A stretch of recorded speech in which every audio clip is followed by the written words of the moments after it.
And on the 8th day, God looked down on his planned paradise and said, I need a caretaker. So God made a farmer.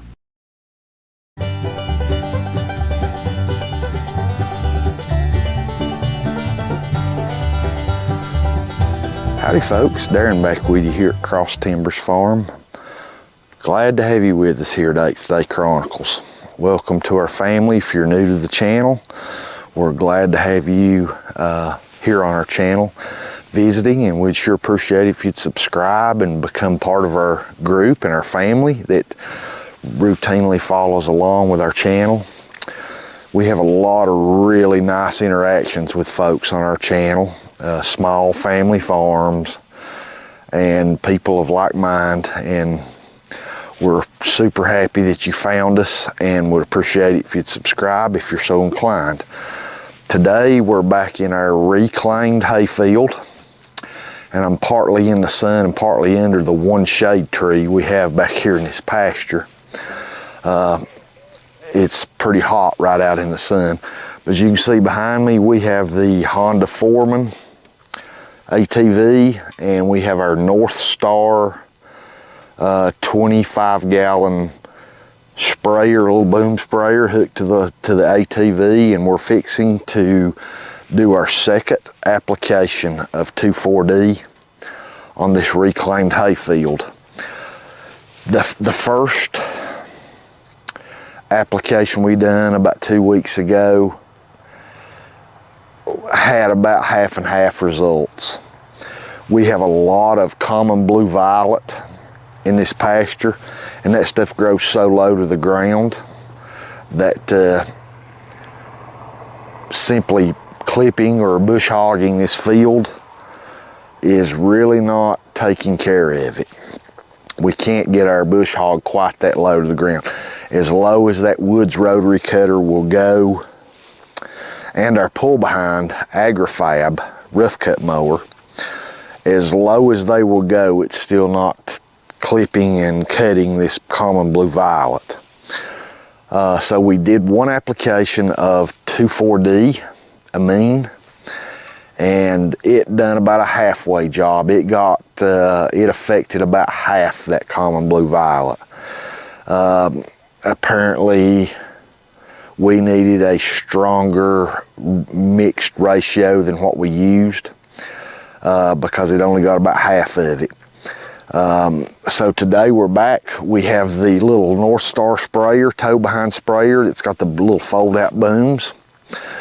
We have it already loaded, filled up with our mixture of 2,4-D amine and water.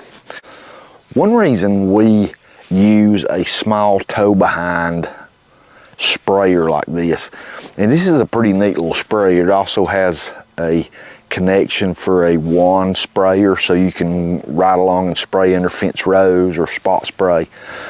But one reason we use a small sprayer like this as opposed to a larger 50-gallon or bigger sprayer attached to our Kubota tractor, there's a couple of reasons.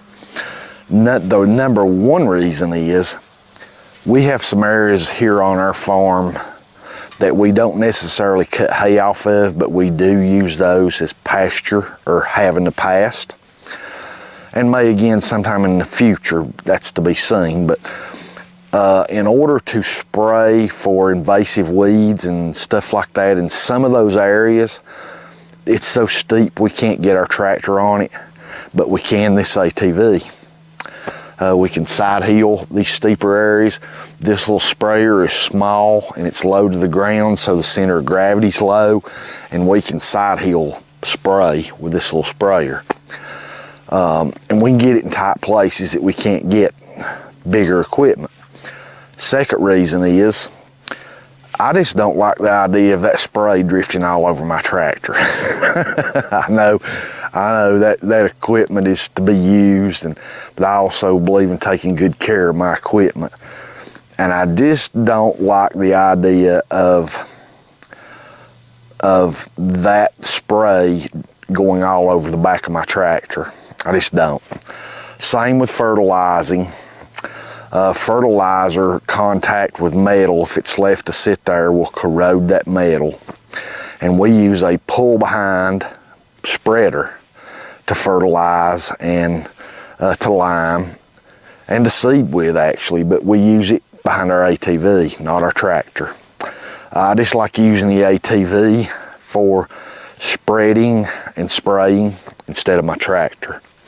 This little North Star 25 gallon, I think, maybe it's 22 gallons, I'm not sure, but that's close. This little thing works like nobody's business. This thing has proven to be fantastic. And like I said, it's got a very long wand sprayer on it as well. I can just turn some nozzles and turn the wand sprayer on and ride along and spray along fence rows if I need to. Spot spray, treble some weeds instead of spraying the whole field. It works phenomenal.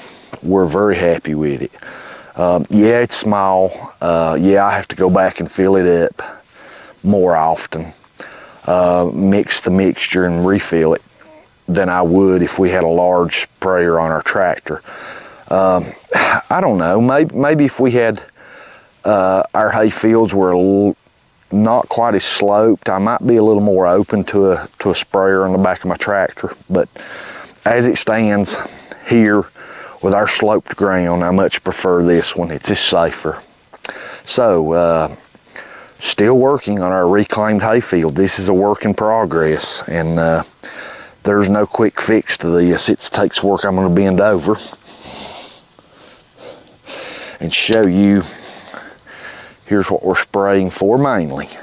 There's other weeds, but here's the main culprit that we're spraying for today. This is referred to as a common blue violet, and that's about as high as it grows too. This stuff grows real low to the ground. It's hard to get with a rotary cutter. We're putting in the work now. A lot of sweat and work, sweat equity into this field. So hopefully, maybe next year we'll be cutting some quality hay off this field. There's no shortcuts. You got to do your work.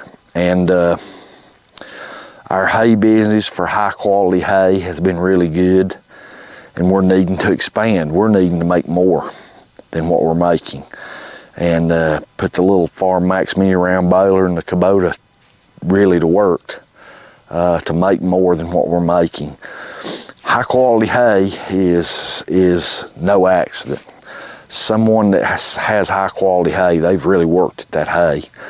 And as you can see, I'm gonna bend back over. We've got some really nice orchard grass going back here. A lot of tall fescue. And a little bit of timothy, not much, but this winter our work here is going to continue. We're going to really work it after all this spraying. Come winter, we're really going to work at liming this field to get our pH level up. I have not done a soil sample back here yet. That's coming because I'm not in a big rush to do that, because the majority of our work back here is going to be done this winter. I would almost bet, if I was a betting person, a gambling person, which I'm not, but if I was, I would almost put some money down that this pH in this soil's low, just due to the amount of weeds. One thing that you can do if you have a lot of weeds and is lime. Bring your pH level of your soil up. What that does, your good grasses, your good hay grasses will love the higher pH level, but your weeds will hate it. That will allow your good grasses to flourish and help to crowd out those weeds. The weeds will not like that higher pH level. So this winter, we're going to do soil sample before long, and then we're going to probably apply quite a bit of lime to this area, however many tons it says we need per the acreage. And then we're going to do frost seeding this winter. And but first we're going to do our best to get these weeds under control, and We got some deer tongue back here. I'm gonna step over and pull just one. I don't even have to walk far to get it. Here's a very small one. It's a result of our clipping, our bush hogging. You can see where it was bush hogged right here on the end. And you can already see where a new growth has come off of where it was clipped. This stuff is a problem. And 2,4-diamine will not touch this stuff. Won't hurt it at all, because this is in the grass family. And we're going to have to do some spot spraying with probably glyphosate, this spot spraying, to get this taken care of. And then areas where we have almost an infestation of this stuff, and there are not many, but there's one or two little areas that, I mean, it's just thick. We're probably going to have to disc that area with a disc and get that stuff up and reseed those areas with orchard and timothy and red clover. And we're hoping to reseed this winter this field with frost seeding and using orchard and timothy. We are not going to use any fescue seed in this field because there is plenty of tall fescue already in this field. Actually, too much of it. We need to crowd some of it out. Actually, we need to crowd out a lot of it. But we're going to nurture the orchard and timothy that we already have here, and then this winter we're going to frost seed to try to bring more of it in and get it established and vigorous, and try to crowd out these weeds that's left come next spring and go from there. So let's get started spraying. This little sprayer with the on the back of the ATV is fantastic. There's just two little knobs here you turn to turn your boom on, or you can turn them off, and then it automatically goes through your wand for spot spraying. Fantastic little sprayer. If you're a small family farm, I realize that a large hay operation would go, wow, that's just for your lawn. In a big operation, this would be absolute no-go. This would take you absolutely forever. But if you're in a small scale hay operation, this whole thing works great. Chigger Hill Adventures channel, Tom uses a 20 or 25 gallon sprayer out of the back of his pickup truck. He's kind of in the same boat we are as a small scale hay operation, and he's making high quality hay for his area, and he's employing a lot of these same tactics. On a small family farm, you have to be real conscious of your budget, and I know I preach that a lot. But if you're into this, small family farms and small scale haying equipment, and you're not watching your budget, you're just going to lose money, and you're just doing this for a hobby. This is not a hobby for us. Our farm is really producing high quality hay, and it's a business. And so far this year, business has been really good. We've not even started our second cut of hay, and it's already pre-sold. So high quality hay, people search for it. If you've got it, they will come. Like the old saying, you build it, they will come. If you produce a high quality hay, those people with horses, sheep, goats, cattle, they will come. Especially when word gets around how good your hay is, you will have customers. So let's get everything fired up. When I'm spraying on an open machine like this ATV, I would highly suggest you wear something not to breathe this stuff until it gets on the ground while it's misting in the air. Once it's contacted the ground and on the ground, I think you're pretty safe. 2,4-D is a pretty safe spray, but you don't want to breathe this stuff. I don't actually wear like a surgical mask or anything. I hate those things. Back during the COVID junk, everybody having to wear those things. Utterly ridiculous, but well, I don't want to get into that. That's, if you wore them and all that, that's your business. Nobody else, and you shouldn't have to answer to nobody else for it. I just wear a bandana over my face, and so So if you see me with this on while I'm spraying, that's what it's for. It's to keep the mist from breathing this mist. This is not so I can play Jesse James or Butch Cassidy and the Sundance Kid, although I do like watching those. All right, let's get started spraying.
Okay, folks, we're done. Let me turn the booms off.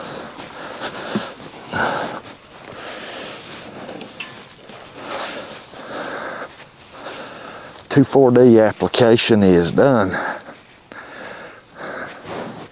Whew, very hot under this mask. Our 2,4-D application is done.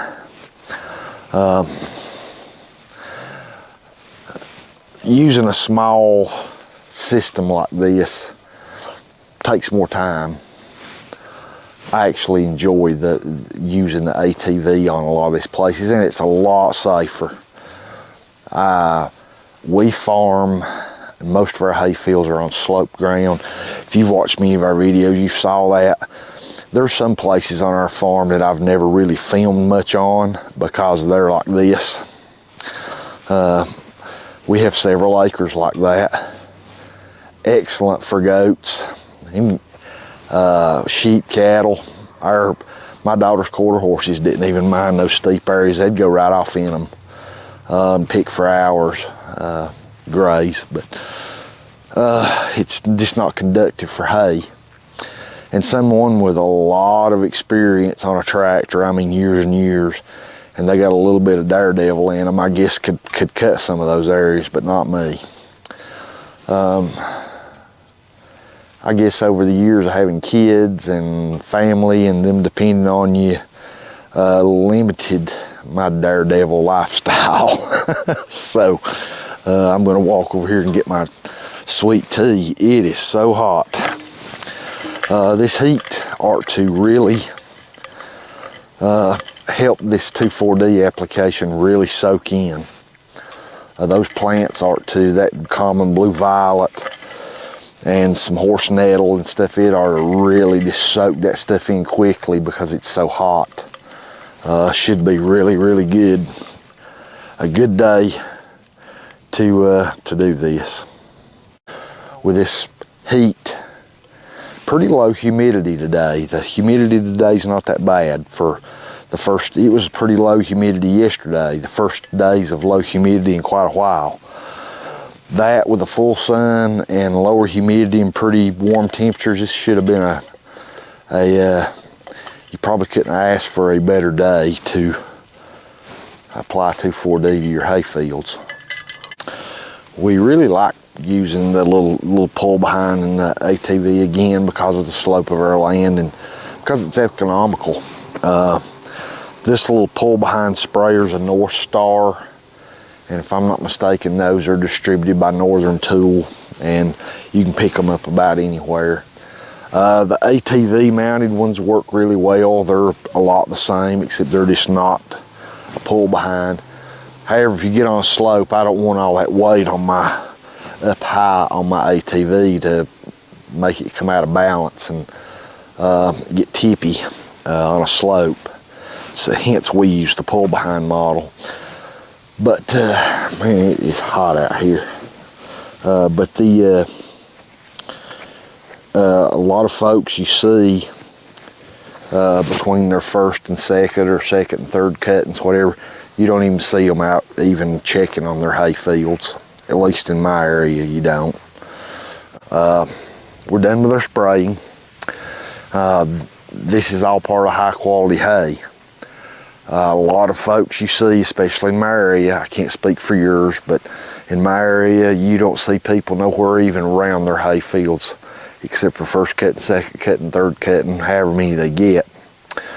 They're not checking the progress of their hay, doing anything to their hay fields, just short of cutting that hay, and they end up with mediocre or low quality hay. Our hay field's coming along good. We're going to continue working. We're going to get some soil samples soon and check our pH level and probably do some liming. I'll wait till the soil sample comes back, but I'm almost positive it will be doing some liming just based on what I see here. And this winter we're going to be doing quite a bit of frost seeding and what we can do to get our good cool season grasses thriving and start choking out these what weeds are left, and get our pH level up to help with choking out those weeds, get them to go somewhere that they like better than our hay field, and go from there. So thanks for being with us here today on this hot August day here in the hay field. We really appreciate it. If you haven't, we'd appreciate it if you subscribe to our channel. God bless you and your family, and have a great evening.